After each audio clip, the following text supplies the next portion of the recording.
So one of the nice features in the Tesla is the air conditioning. You can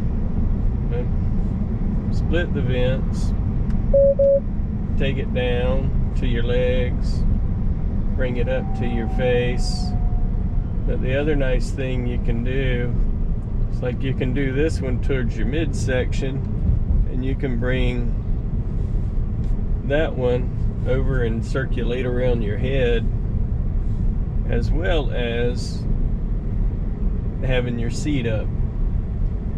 So works really nice.